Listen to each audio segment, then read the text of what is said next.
My dear friend, when we are talking about the valuation, the first aspect which I wish to share with you, that when we are discussing about the valuation aspect, normally why this valuation is required at all. Because normally we are saying that if I am rendering a service of rupees 100, then the GST will be applicable on this 100 rupees value. So why this valuation principle is at all required?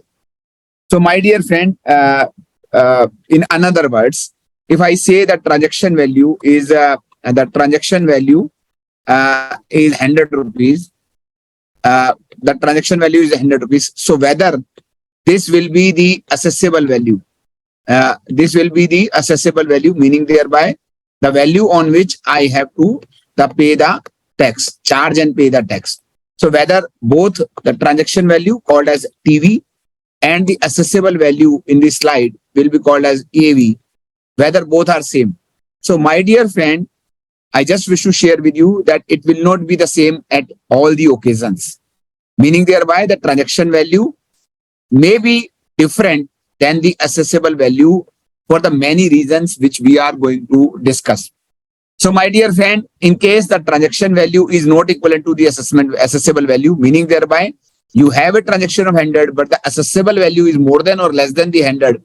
In that case, we have to do certain adjustment to arrive on the assessable value, or I will say that the arm length price.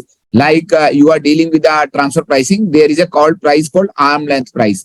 The arm length price is normally the assessable value on which the tax has to be paid by the charge and pay by the supplier. Now, my dear friend, in this kind of a scenario, the transaction value will be equivalent to the assessable value or will not be equivalent to the assessable value. And how we are going to discuss that aspect is going to be there for the day.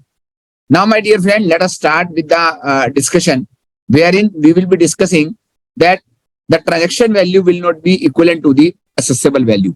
Now, my dear friend, just to share with you a fundamental aspect of the transaction value vis-a-vis assessable value, that the transaction value will not be equivalent to assessable value. Number one, that when the supplier and the buyer are the related person. So in case both are related person, then the department will say that I will assess whether the transaction value will be equivalent to the assessable value or not. Number two, when the price is not the sole consideration, meaning thereby apart from the money which I am getting, for example, I render a consultancy services for rupees 1 lakh, for which I received the 1 lakh plus, say for example, I received a TV set. So whether this 1 lakh rupees, the transaction value will be the assessable value, the answer is not. Certainly, I have to calculate the value of the TV set. I have to add into that. And then maybe the 1,20,000 will be the assessable value, whereas the transaction in the bank account is only for rupees 1 lakh. So my dear friend, in this case, as I mentioned you, that let us leave this, that if the supplier and the buyers are related person, number one, or oblique and. So or oblique and, meaning thereby it may be a sole reason or it may be and the reason. Both the reasons are there that the price is not the sole consideration. So in these two cases, number one, so you need to understand that in these two cases, the transaction value will not be accepted as such the assessable value, and we have to do certain adjustment.